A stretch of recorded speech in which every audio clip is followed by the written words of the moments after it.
नमस्ते। आर्यावर्त की कहानियाँ में आपका स्वागत है। हम पढ़ रहे हैं श्रीमद् भगवत गीता का अध्याय 8 अक्षर ब्रह्म योग, जिसमें श्लोक क्रमांक 8 तक श्री कृष्ण अर्जुन को कह रहे हैं कि अंत समय तक ब्रह्म का चिंतन करें, लेकिन कर्तव्य कर्म नहीं छोड़ें। इसलिए हे अर्जुन, तुझे युद्ध करना आवश्यक है। अब श्लोक क्रमांक 9 से।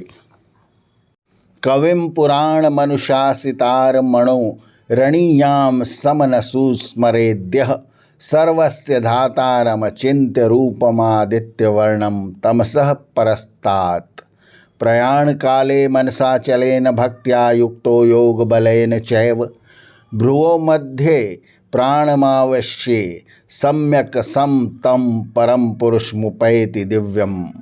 जो मनुष्य अंतकाल में यानी प्रयाण काल के समय इंद्रिय निग्रह व चित्त वृत्ति निरोध और कर्म फल त्याग रूपी योग के सामर्थ्य से भक्ति युक्त होकर मन को स्थिर करके दोनों भवों के बीच प्राणवायु को भली भांति रख कर कवि अर्थात सर्वज्ञ पुरातन अणु से भी सूक्ष्म सबके धाता अर्थात पालन करता अचिंत्य यानी जिसका चिंतन संभव नहीं है और जो बुद्धि से अगम्य है और अंधकार से परे सूर्य के समान प्रकाशवान पुरुष यानी परम ब्रह्म का स्मरण करता है, वह उसी दिव्य पुरुष में जा मिलता है। यद क्षरम वेद विदो वदन्ति विशन्ति यद्यतयो वीतरागाः यदिच्छन्तो ब्रह्मचर्यम चरन्ति तत्ते पदम संग्रहेण प्रवक्ष्ये। वेद को जानने वाले ज्ञानी जन जिसे अक्षर यानी नष्ट नहीं होने वाला अमृत कहते हैं, वीतराग यानी राग द्वेष आदि द्वंद्वों से परे होकर जिसमें प्रवेश करते हैं और जिसको प्राप्त करने की इच्छा से संयमित जीवन का आचरण करते हैं, उस पद ओंकार ब्रह्म को मैं तुम्हें संक्षेप में बताता हूँ। सर्वद्वाराणि संयम्य मनोहृदि निरुध्य च मूर्धन्याधायात्मनः प्राणमस्थितो योगधारणाम् अमित्येकाक्षरं ब्रह्म व्याहरन् मान मनुस्मरन् यह प्रयाति त्यज्यन् देहं स यति परमां गतिम। सभी इंद्रिय रूपों को यानी इंद्रिय के द्वारों को संयमित कर मन का चित्त में निरोध कर मस्तक में प्राण ले जाकर योग में स्थिर होने वाला इस एकाक्षर ओम का जप और मेरे स्वरूप को हृदयंगम कर स्मरण करता हुआ जो मनुष्य देह छोड़कर जाता है, उसे उत्तम गति मिलती है।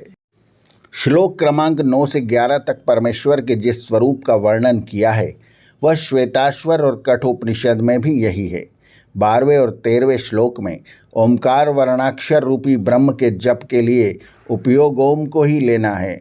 उपनिषदों में ओमकार को ब्रह्म स्वरूप माना गया है। दर्शन शास्त्रों में अनहद नाद की ध्वनि को ओम के समान ही माना है। अनन्य चेताः सततम यो मां स्मरति नित्यशः तस्याहं सुलभः पार्थ नित्ययुक्तस्य योगिनः। हे पार्थ, अनन्य भाव से जो मुझे सदा सर्वदा नित्य स्मरण करता है, उस नित्य युक्त कर्मयोगी को मेरी प्राप्ति सरलता से होती है। उसे मुझे पाने में कोई कठिनाई नहीं हो सकती।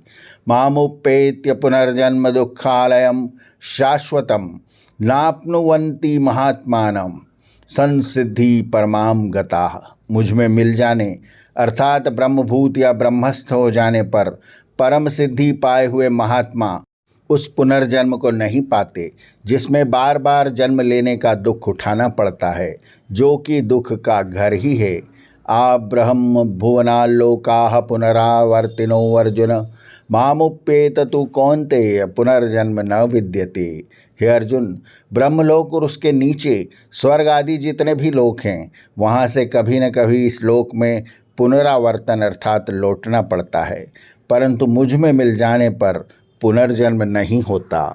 16वें श्लोक में पुनरावर्तन से तात्पर्य पुण्यों की समाप्ति पर पुनः मृत्युलोक में लौटकर पुनर्जन्म के चक्र में फंसना है। यज्ञ वेदाध्ययन देव आराधना आदि शुभ कर्मों के परिणाम स्वरूप मनुष्य यदि मृत्यु पश्चात उच्च लोकों को प्राप्त कर ले तो शुभ कर्मों द्वारा प्रदत्त पुण्य कर्मों के भोग की समाप्ति पर पुनः इस भूलोक में जन्म लेना पड़ता है। पर स्वभावतः उपलब्ध सभी कर्मों को उनके फल में आसक्त न होकर निष्काम बुद्धि से कर्तव्य रूप करते रहकर परमेश्वर का चिंतन करते हुए ज्ञानियों को अंतकाल प्राप्त होने पर पुनर्जन्म नहीं होता। परमेश्वर का ज्ञान और स्वयं को उसमें खो देना यानी अहम का नष्ट होना ही पुनर्जन्म नहीं होने का मुख्य कारण है। अंत में जो कहा है कि ब्रह्मलोक भी अनित्य है, महाप्रलय के समय ब्रह्मलोक भी मूल तत्व में विलीन हो जाता है, इसलिए वह अनित्य है।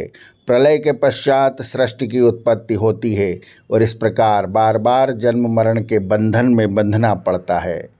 आर्यावर्त की कहानियाँ के अगले अंक में भी जारी रहेगा गीता का 8वां अध्याय अक्षर ब्रह्म योग। आर्यावर्त की कहानियाँ चैनल को सब्सक्राइब करें और बेल आइकन के बटन को दबाएं ताकि हम जब नया वीडियो लेकर आएँ तो उसकी सूचना आपको तुरंत मिल जाए। धन्यवाद। नमस्ते।